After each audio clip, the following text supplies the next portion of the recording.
कर्मण्येवाधिकारस्ते मां फलेषु कदाचन मां कर्म फल हेतुर्भुर्माते संगोस्त्व कर्मणि। इस श्लोक का हिंदी अर्थ है, तेरा कर्म करने में ही अधिकार है, उसके फलों में कभी नहीं।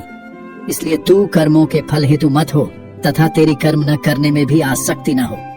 अब श्लोक 48 को सुनते हैं। योगस्थ कुरु कर्माणि संग त्यक्त्वा धनंजय सिद्धय सिद्धयो समो भूत्वा समत्वम योगोच्यते। इस श्लोक का हिंदी अर्थ है, हे अर्जुन, जय अथवा पराजय की समस्त आसक्ति त्याग कर संभाव से अपना कर्म करो, ऐसी समता योग कहलाती है। इस श्लोक को हम अच्छे से समझते हैं। हमें अपना कर्म फल की इच्छा को त्याग कर सच्चाई के रास्ते निरंतर करते रहना चाहिए।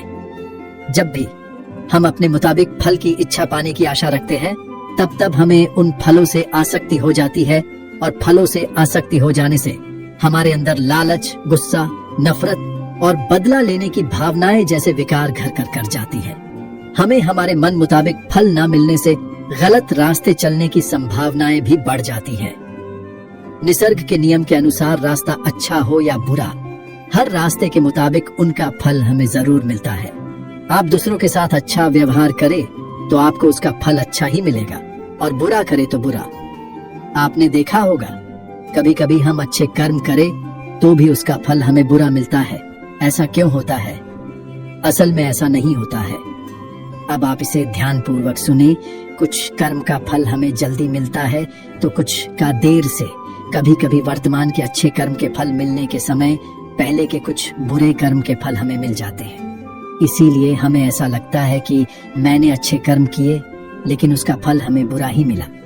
हमारे कर्म का लेखा जोखा पूरी तरह से याद रखना और समझना मुमकिन नहीं।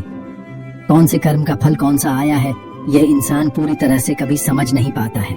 इसीलिए भगवान श्री कृष्ण ने कहा, तेरा कर्म करने में ही अधिकार है, उसके फलों में कभी नहीं। इसलिए तू कर्मों के फल हेतु मत हो तथा तेरी कर्म न करने में भी आसक्ति न हो। जय अथवा पराजय की समस्त आसक्ति त्याग कर संभव से अपना कर्म करो, ऐसी समता योग कहलाती है। इन श्लोकों से हमें यह समझ मिलती है कि हमें हमारा कर्म फल की इच्छाओं को त्याग कर सच्चाई के रास्ते करते रहना होगा।